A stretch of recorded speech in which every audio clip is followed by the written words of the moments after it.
Hello friends, welcome back to my channel. आज की इस वीडियो में हम डिस्कस करेंगे कोलबर्ग की मॉरल डेवलपमेंट की थ्योरी, जो कि आगे आने वाले teaching exams like CTET, KVST, triple SB या कोई भी स्टेट लेवल का कोई भी टीचिंग एग्ज़ाम हो, काफ़ी उसके लिए काफ़ी यूज़फुल रहने वाला है। तो वीडियो को स्टार्ट करते हैं। कि मॉरल डेवलपमेंट का मीनिंग क्या है। Moral development refers to the gradual development of an individual's concept of right और रॉन्ग। मॉरल डेवलपमेंट क्या है? यहाँ पे एक इंडिविजुअल की जो समझ होती है, जो कॉन्सेप्ट की अ, समझ बैठती है, क्या चीज़ गलत है, क्या चीज़ सही है, और ये over the period of time होगा, ग्रेजुअल डेवलपमेंट होगी, धीरे धीरे होगी। तो उस डेवलपमेंट को हम बोलेंगे मॉरल डेवलपमेंट। वो मॉरल डेवलपमेंट की थ्योरी थी, वो बेस्ड थी एक हाइंस डेलेमा की स्टोरी पर। ठीक है, तो एक पर्सन था जिसका नेम था हाइंस। ओके, एंड उसकी जो वाइफ थी वो एक पर्टिकुलर टाइप ऑफ कैंसर से सफ़र कर रही थी, और डॉक्टर्स ने ये बोल दिया था कि सिर्फ एक ड्रग ही उसकी लाइफ को जो है सेव कर सकती है। और ये जो ड्रग थी ये एक लोकल केमिस्ट ने इन्वेंट करी थी, बट जो केमिस्ट था वो उस ड्रग के लिए काफ़ी हाई प्राइस चार्ज कर रहा था। और अगर हाइंस को ये परचेज़ करनी थी ना, तो उसने अपनी सारी, अगर वो सेविंग्स भी इकट्ठा कर लेता है तब भी वो उसको कॉस्ट को मीट नहीं कर पा रहा था, वो परचेज़ ही नहीं कर पा रहा था, ख़रीद ही नहीं पा रहा था उस दवाई को।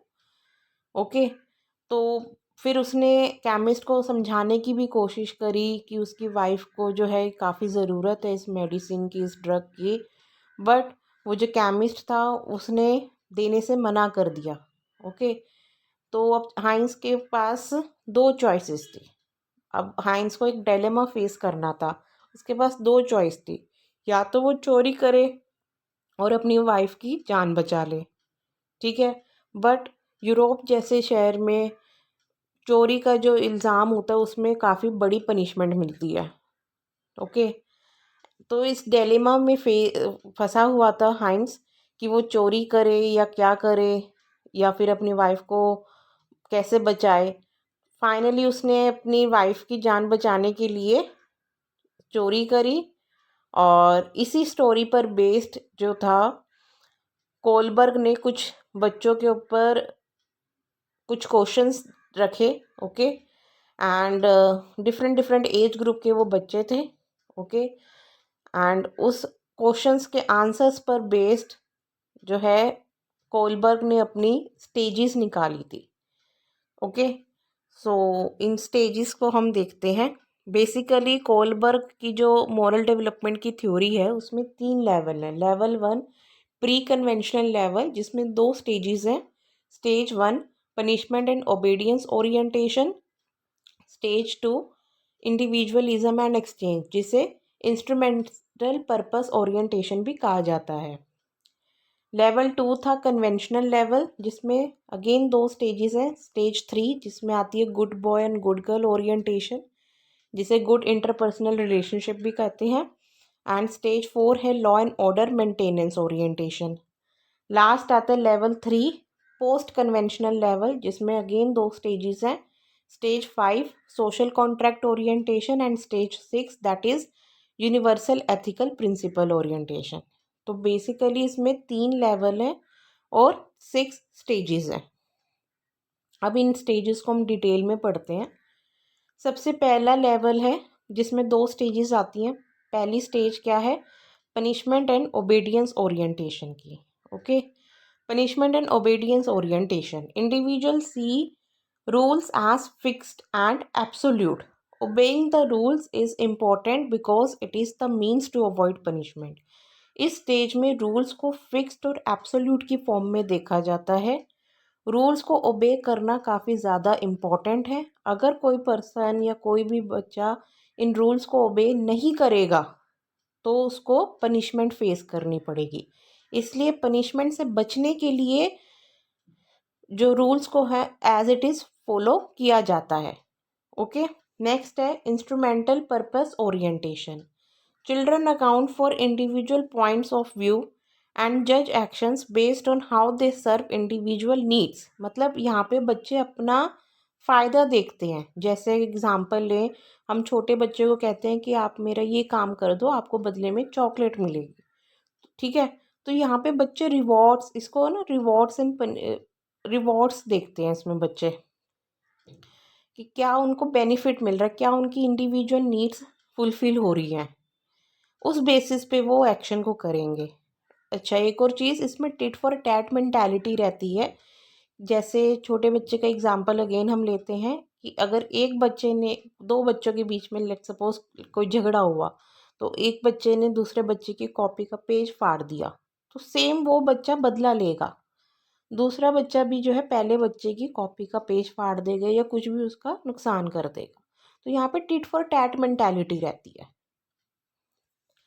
नेक्स्ट आता है good interpersonal relationships, one earns approval by being nice.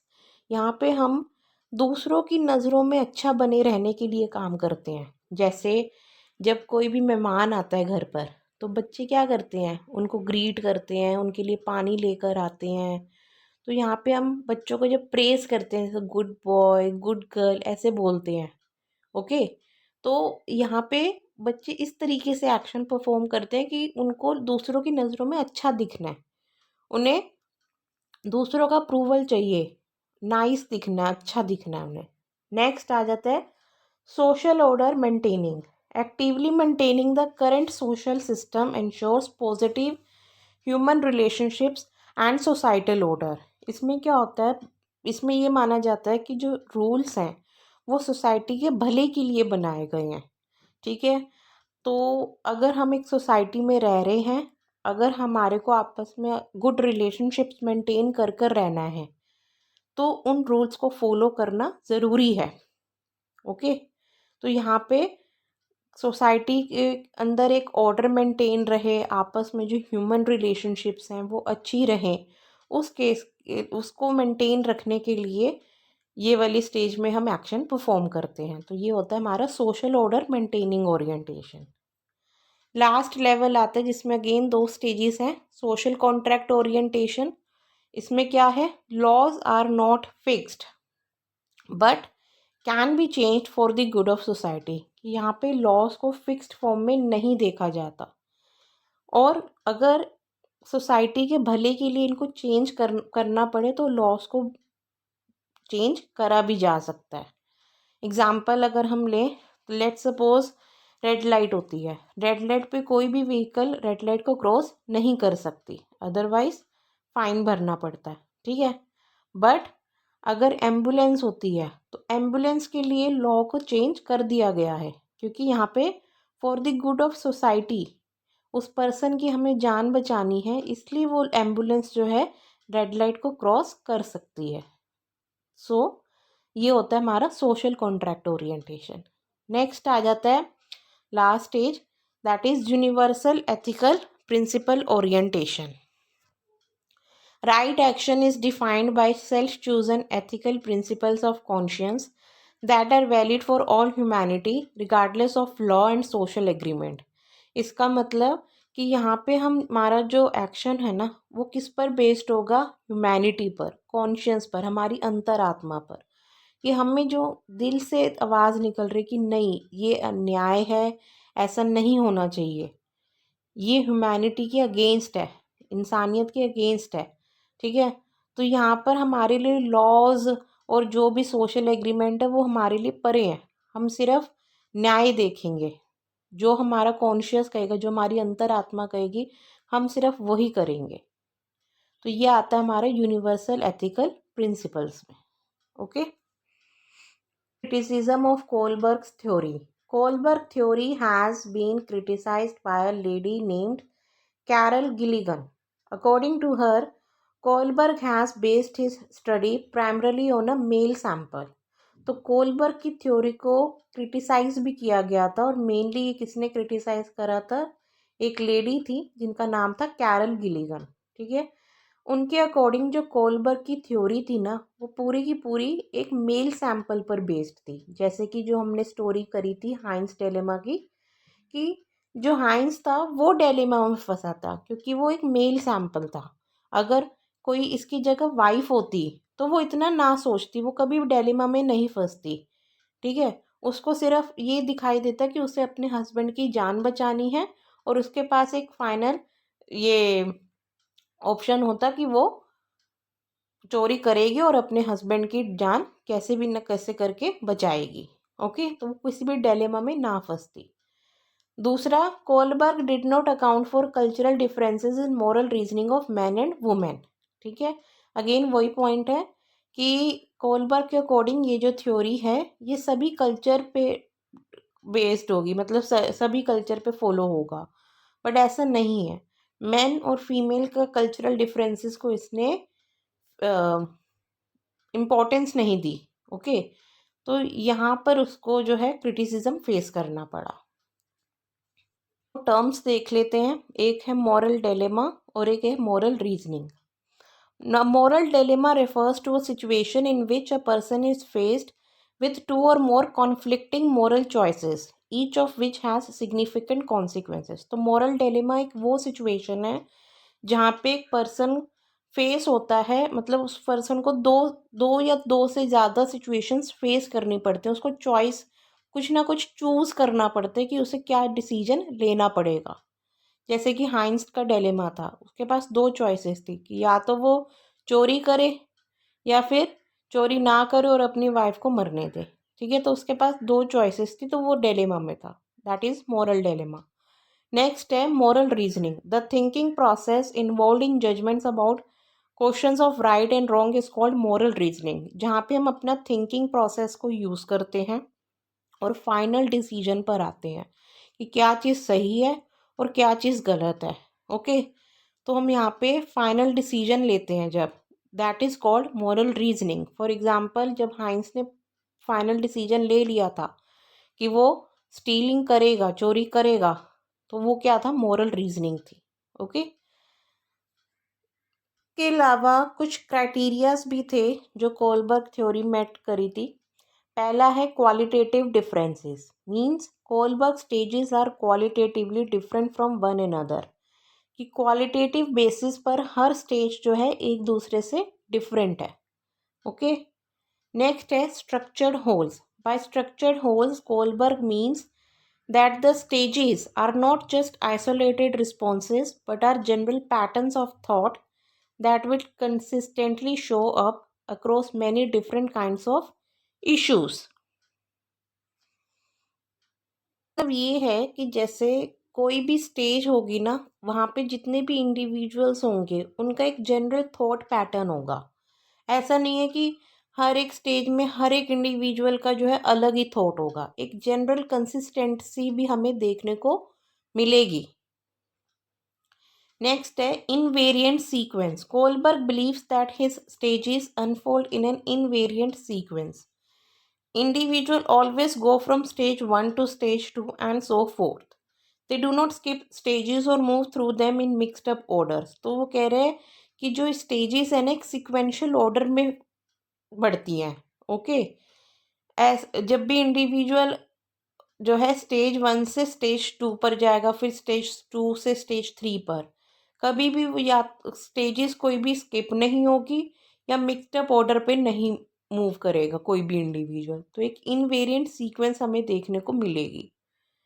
Next है hierarchic integration. Stages are hierarchically integrated, that is people do not lose the insights gained at earlier stages but integrated them into new broader framework.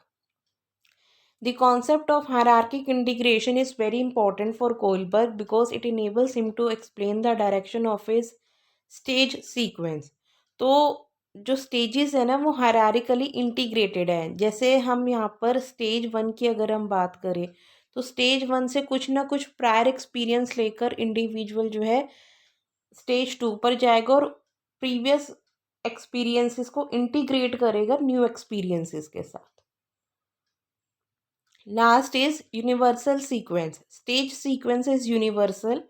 It is the same in all cultures. Stages refer not to specific beliefs but to underlying modes of reasoning. यही एक criticism भी था कि Kohlberg ने बोला कि जो stage sequence है ना वो यूनिवर्सल है, वो सभी के सारे कल्चर्स में फॉलो करेगा, चाहे वो मैन हो, वुमेन हो, रिच हो, पुअर हो, वो हर एक कल्चर में फॉलो करेगा। तो ये क्रिटिसिज्म भी था। ओके, ये थी हमारी कोलबर्ग की मॉरल डेवलपमेंट की थ्योरी। नाउ कुछ क्वेश्चंस को देखते हैं, ठीक है। Stage of Lawrence Kohlberg's theory of moral development, do individuals believe that actively maintaining the current social system ensures positive human relationships and societal order? Instrumental purpose orientation, universal ethical principle orientation, punishment and obedience orientation, या social order maintaining orientation? So correct answer is option D.